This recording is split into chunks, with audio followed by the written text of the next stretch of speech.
16वें अधिष्ठाता महोदय,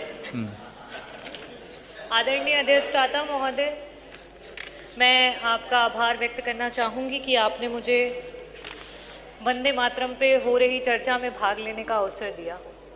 1875 में जिस समय देश गुलामी की जंजीरों से जकड़ा हुआ था, जिस समय देश में हर तरफ महामारी थी, जिस समय देश का किसान जो है वो भारी लगान दे रहा था, जिस समय देश का हर जवान ब्रिटिश हुकूमत की गुलामी कर रहा था, जिस समय देश की बहू बेटियों की आबरू हर रोज लूटी जा रही थी, उस समय बंगाल के कोने से आवाज आई वंदे मातरम। बंकिम चंद्र चटर्जी जी के द्वारा लिखा गया और रविंद्रनाथ टैगोर जी के द्वारा गाया हुआ ये गीत लड़ाई का, देश की स्वतंत्रता की लड़ाई का हथियार बना। इस देश की स्वतंत्रता की लड़ाई के लिए वंदे मातरम कहते हुए लोगों ने अपने प्राणों की आहुति दे दी। ये किसी जाति विशेष के लोग नहीं थे, ये किसी धर्म विशेष के लोग नहीं थे, इसमें महिलाएं भी थी, इसमें इस देश के हर एक व्यक्ति का योगदान रहा, जिसकी वजह से आज हम इस आजाद भारत में सांस ले रहे हैं। अध्यक्ष जी, आज राष्ट्रगान के, राष्ट्र गीत के 150 वर्ष पूरे होने पर हम इस चर्चा को करा रहे हैं, लेकिन क्या सरकार वंदे मातरम इन शब्दों को क्या समझती है, इनकी मान और मर्यादा को समझती है? वंदे मातरम का अर्थ है वंदना माँ की, भारत माँ की। किसी भी माँ की वंदना उसके बच्चों को दुख पहुंचा करके, उसके बच्चों के साथ अत्याचार करके कभी भी नहीं की जा सकती। अधिष्ठाता महोदय, यह सरकार की कैसी मातृ वंदना है जहां हर रोज माँ के बच्चों के साथ अत्याचार हो रहा है, उनको तिरस्कृत किया जा रहा है।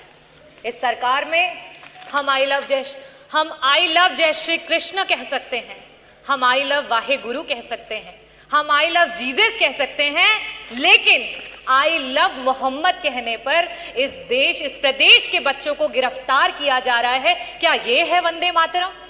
मैं कहना चाहूंगी अधिष्ठाता महोदय, आज जब प्रदेश का युवा नौकरी मांग रहा है तो उस पर डंडे बरसाए जा रहे हैं। क्या ये है वंदे मातरम? आज हर जिले के कोने कोने में कहीं ना कहीं हर रोज अखबारों में हम सुन रहे हैं कि किसी महिला को सताया जा रहा है या तो जलाया जा रहा है। क्या ये है वंदे मातरम? आज इस सरकार में जो दलित हैं उनकी मौतों का आंकड़ा छुपाया जा रहा है। गोंडा में संजय सोनकर को पुलिस के द्वारा मार मार कर, पीट पीट कर उसकी हत्या कर दी गई। क्या ये है सरकार का वंदे मातरम? जब बाहुबलियों की बात आती है तो उनको संरक्षण, और जब एक पीडीए की बात आती है तो उसका भक्षण। क्या ये है वंदे मातरम? जब हम बात करते हैं एक आम आदमी की तो वो महंगाई की मार में चलता चला जा रहा है। क्या ये है वंदे मातरम? आज माननीय मंत्री जी नहीं है, स्वास्थ्य मंत्री जी, पता नहीं क्यों वो नाराज हो जाते हैं जब भी स्वास्थ्य की बात होती है। लेकिन जब अभी कुछ दिन पहले इसी सदन के कैबिनेट मिनिस्टर, जब उनको हार्ट अटैक आया और सरकारी अस्पतालों के इस प्रदेश के उप मुख्यमंत्री, स्वास्थ्य मंत्री और कैबिनेट मंत्री दर दर की ठोकरें खा रहे थे और आपका जो विभाग है वो गिड़गिड़ा रहा था इलाज के लिए, और समाजवादियों के द्वारा बनाए गए मेदांता में जाकर के उनका इलाज हो पाया। आज स्वास्थ्य का ये हाल है उत्तर प्रदेश में। क्या ये है वंदे मातरम? आपके पास तो तब भी इलाज का एक रास्ता था उन गरीबों के लिए। सोचिए, आज बहुत बड़ी बड़ी बातें कर रहे थे कि मुख्यमंत्री विवेकाधीन कोष से 1300,000 करोड़ का फंड जो है वो लोगों को मदद के लिए आया, लेकिन आज भी 5 लाख लोग प्रदेश में हार्ट अटैक से और 2.5 लाख लोग कैंसर से प्रतिदिन मरते जा रहे हैं। ना उन्हें इलाज मिल रहा है, ना उनको दवाइयां मिल रही हैं। क्या ये है वंदे मातरम? मैं अध्यक्ष जी ये पूछना चाहती हूं कि ये सरकार जो बार बार बताती है कि आप वंदे मातरम को नहीं पूछते हो, वंदे मातरम नहीं बोलते हो? क्या सिर्फ मुंह से बोलना है वंदे मातरम? वंदे मातरम का असली इम्तिहान तो धरातल पर होता है, और धरातल पर उस माँ के बच्चों के साथ हर रोज अत्याचार हो रहा है, हर रोज वो पीड़ा सह रहा है। क्या ये है आपका वंदे मातरम? आदरणीय अध्यक्ष जी, मैं ये कहना चाहूंगी कि हमारे पुरखों ने, हमारे पूर्वजों ने, वो किसी एक जाति और धर्म के नहीं रहे।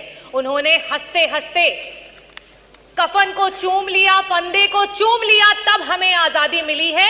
और मैं चाहूंगी कि यहां सदन में बैठा हुआ प्रत्येक व्यक्ति उनके बलिदानों को याद करे, और असली वंदे मातरम को ये सरकार धरातल पर लेकर के आए।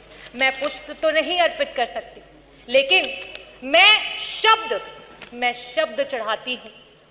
हिंद जिनकी जान था, मैं शब्द चढ़ाती हूं। हिंद जिनकी जान था, नाम हिंदुस्तानी जिनका मजहब हिंदुस्तान था। और नहीं कमाई पैसों से, राजनीति से नहीं मिली, नहीं कमाई पैसों से, सौदा लहू के मोल हुआ था भगत सिंह के जैसों से। माओं ने गोली खाई थी। आप बात कर रहे हैं मां की, जिस आजाद भारत में हम हैं, माओं ने गोली खाई थी, बेटे फंदों पर लटके थे। आजादी की डोली जो आज हम आजादी की डोली कुर्बानी के कंधों पर, बदन पर बंधी थी जंजीरें, दिल मगर आजाद था। रक्त के अंतिम कतरे में भी भारत जिंदाबाद था। भारत जिंदाबाद है और भारत जिंदाबाद रहेगा, क्योंकि रविन्द्रनाथ टैगोर जी ने इस गीत को गाया, और उन्हीं के द्वारा गाया हुआ एक और गीत है, एकला चलो रे।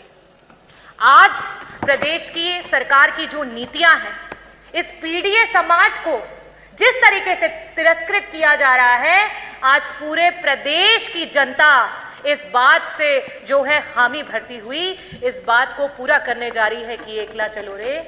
যদি তোমার ডাক শুনে কেউ না আসে, তুমি একলা চলো রে, একলা চলো, একলা চলো, একলা চলো, একলা চলো রে। এই ভারত আমাদের জান, আমাদের স্বাভিমান, और এই ভারতের জন্য আমরা আমার জানটা দিতে পারছি। बहुत बहुत धन्यवाद। भारत माता की जय। वंदे मातरम, वंदे मातरम, इनकलाब। बहुत बहुत धन्यवाद। ये कुमार गौड़। माननीय अध्यक्ष जी,